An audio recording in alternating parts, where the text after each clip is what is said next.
Assalamualaikum warahmatullahi wabarakatuh. Perkenalkan nama saya Muhammad Rani Mahfud dengan NPM 6321-6034 yang dimana kali ini akan memaparkan hasil tugas akhir mata kuliah perancangan eksperimen.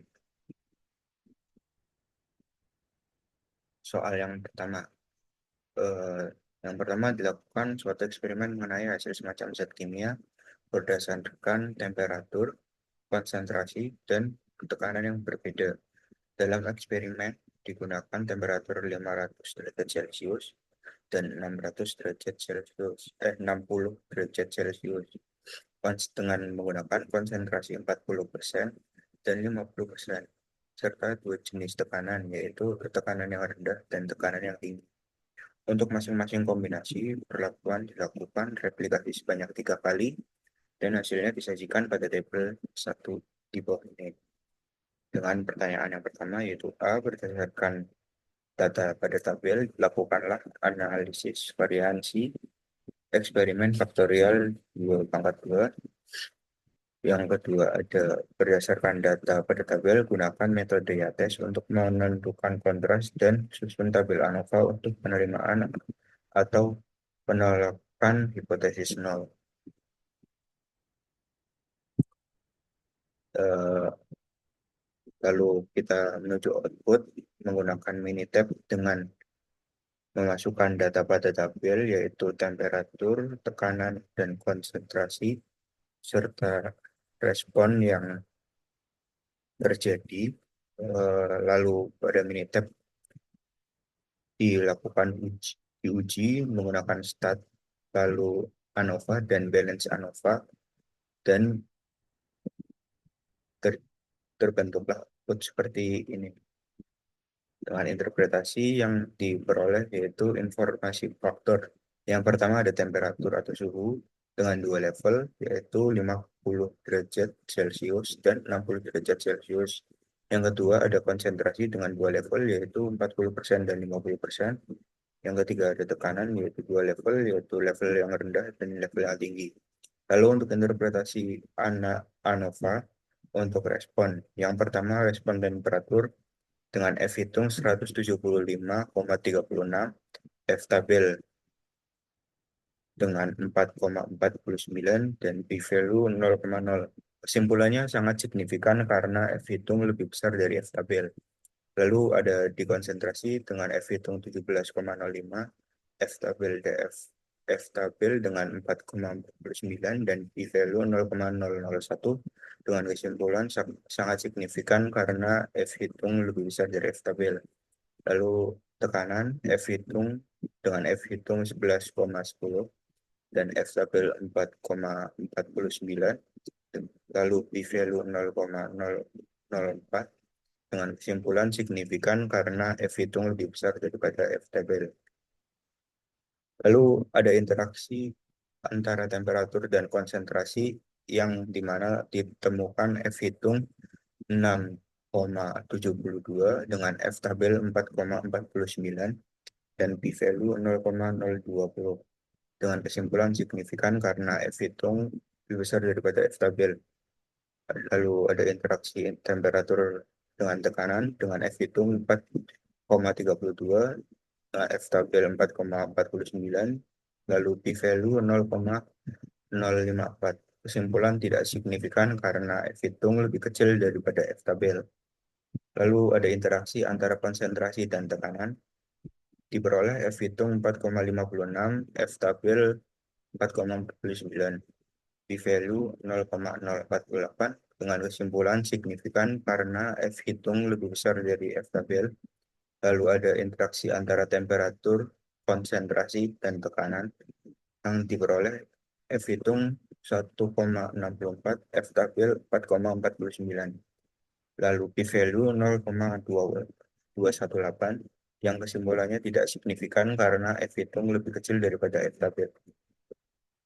Lalu ditemukan standar deviasi residual sebesar 0,716764 dan koefisien determinasi atau R square sebesar 93,24% dan koefisien determinasi yang disesuaikan R square R square ya sebesar 90,29%. Dan kesimpulan yang pertama, suhu, konsentrasi, dan tekanan secara signifikan mempengaruhi respon. Yang kedua, ada interaksi signifikan antara suhu dan konsentrasi, serta konsentrasi dan tekanan. Lalu yang ketiga, model menjelaskan 93,24% variabilitas data dengan penyesuaian 90,29%. Lalu soal yang kedua, suatu pabrik terdapat tiga golongan pekerja, yaitu pekerja sangat berpengalaman, pekerja cukup berpengalaman, dan pekerja baru atau belum berpengalaman. Dari ketiga golongan pekerja ini dibentuk masing-masing dua kelompok. Kelompok yang dibentuk ini kemudian akan diuji cobakan suatu metode kerja untuk mengukur lamanya waktu pengerjaan suatu tugas tertentu yang dinyatakan dalam menit. Waktu untuk menyelesaikan suatu tugas tertentu dicatat dalam menit dan hasilnya disajikan pada tabel di bawah. Dari data dan uraian di atas, jawablah pertanyaan berikut. Yang pertama, rumuskan model eksperimen soal di atas. Yang kedua, rumuskan hipotesis nol dan alternatif pada eksperimen di atas. Lalu yang ketiga ada susun skema tabel ANOVA dan berikan kesimpulan. Eh, Lalu di input pada Minitab dengan memasukkan data kategori kelompok dan juga respon dengan menggunakan ANOVA, lalu general linear model untuk menemukan eh, output untuk ANOVA-nya, lalu menggunakan ANOVA dan interaction plot untuk menemukan interaksi interaksi terhadap respon. Lalu disimpulkan pada interpretasi sebagai berikut. Yang pertama ANOVA untuk kategori atau faktor utama DF ada dua dan adjektif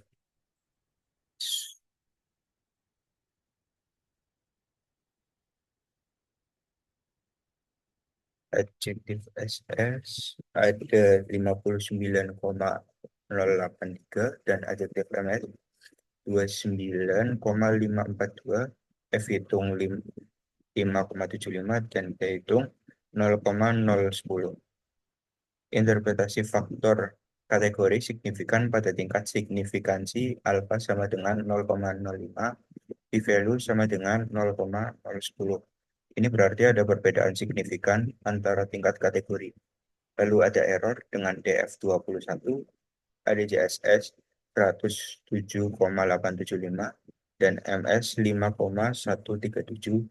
Lalu ada lack of fit dengan DF3, SS 5,625, MS 1,875, F hitung 0,33, dan P hitung 0,804.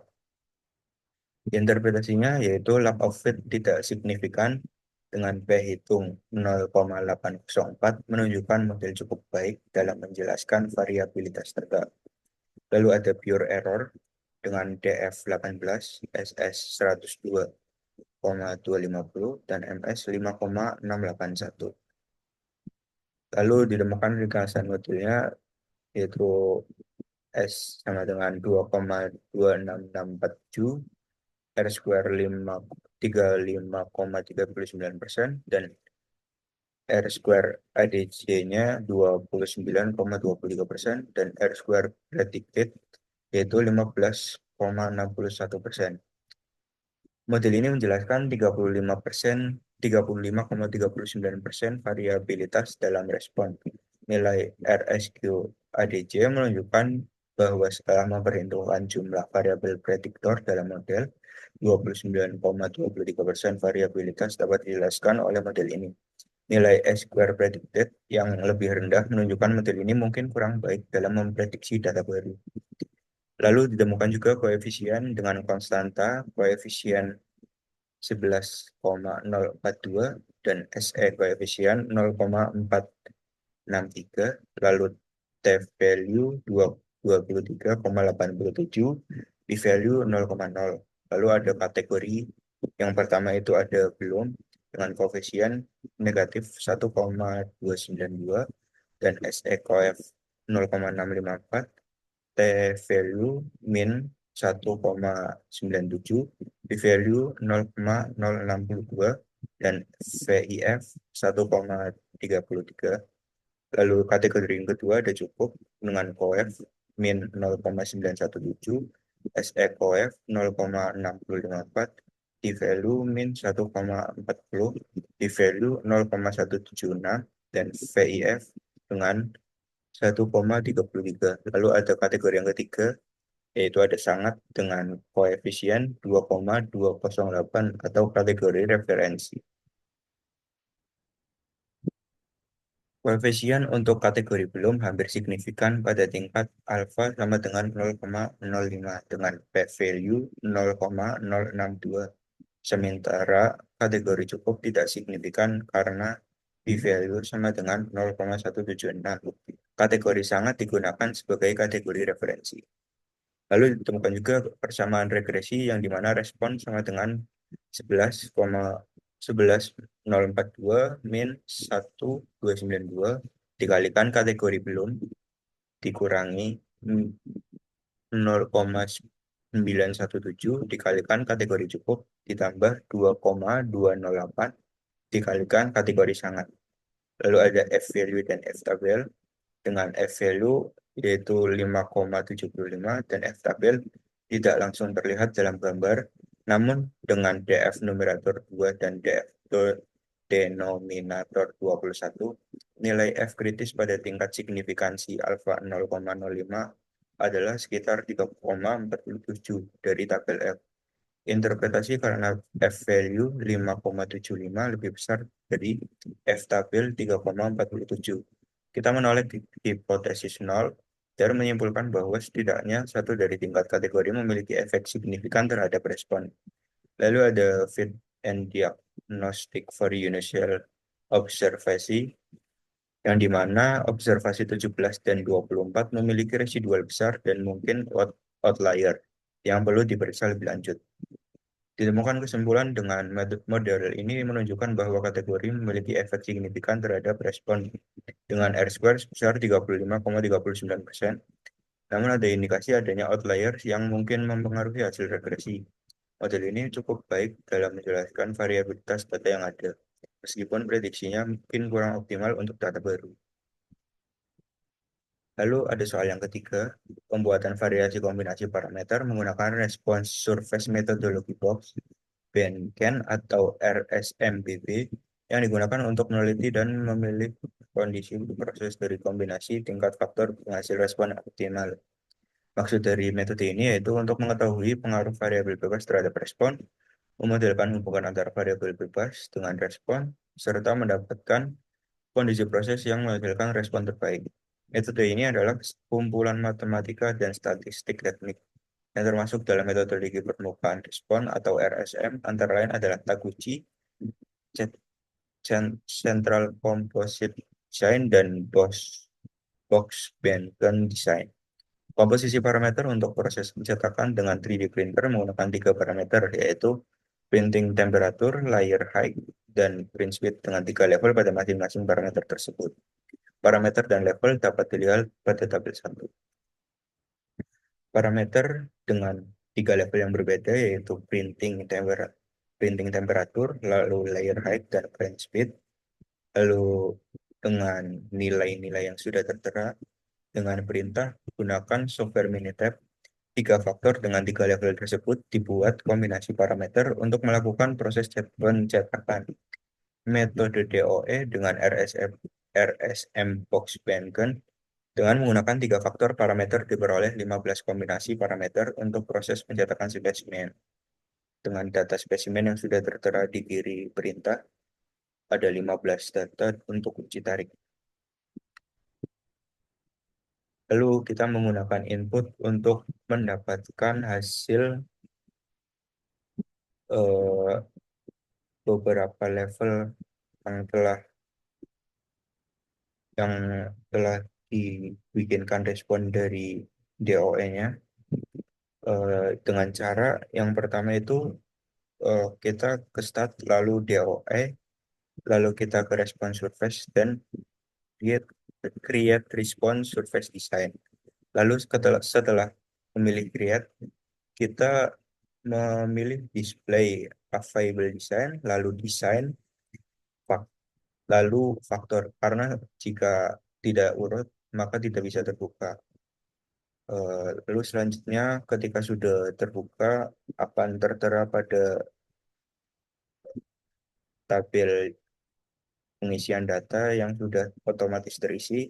Lalu selanjutnya, untuk menganalisanya, kita menggunakan cara menuju stat, lalu DOE, dan menuju response surface, lalu ke analyze response surface design. Dengan output seperti ini, analysis of variance, coded coefficient, model summary, lalu ada fit and diagnostic untuk observasi. Lalu ada interpretasi yang dimana yang pertama itu model summary, kita menemukan standar error dengan 2,43245, lalu R square 84,97%, lalu ada R square ADC 0,00%, R square predicted 0,00%. R square menunjukkan bahwa 84,97% variasi dalam data dapat dijelaskan oleh model. Namun adjusted dan predicted R square bernilai 0% yang menunjukkan model ini memungkinkan mengalami overfitting dan kurang bagus dalam prediksi data baru. Lalu ada coded coefficient yang dimana koefisien dan p-value menunjukkan tidak ada variabel independen yang signifikan pada alpha sama dengan 0,05%. 0,05. P-value terkecil adalah 0,065 untuk konstantanya. Lalu ada ANOVA yang dimana F hitung ditemukan 0,43 dan P-value 0,84. Lalu untuk F-table, untuk mendapatkan nilai F-table kita butuh butuh DF1 sama dengan 13 dan DF2 sama dengan N min K min 1, di mana N adalah jumlah K dan K adalah jumlah variabel. Tuh. Nilai F tabel bisa diperoleh dari tabel distribusi F pada tingkat kepercayaan tertentu, misalnya 95%. Lalu ada fit and diagnostik untuk observasi. Lalu observasi dengan residu standar yang besar menunjukkan data outlier. Dengan kesimpulan yang pertama itu model tidak signifikan karena F hitung karena ditemukan nilai F hitung dari model adalah 0,43 dengan p-value 0,847 yang jauh di atas 0,05, menunjukkan model ini tidak signifikan secara statistik. Yang kedua, tidak ada variabel signifikan karena semua variabel memiliki p-value di atas 0,05.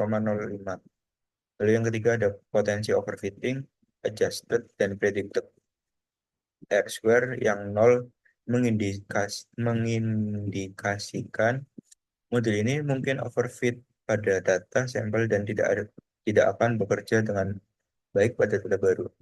Lalu yang keempat ada outlier, ada beberapa observasi yang ditandai sebagai outlier yang mungkin mempengaruhi hasil analisis. Sekian presentasi dari saya, kurang lebihnya mohon maaf. Wassalamualaikum warahmatullahi wabarakatuh.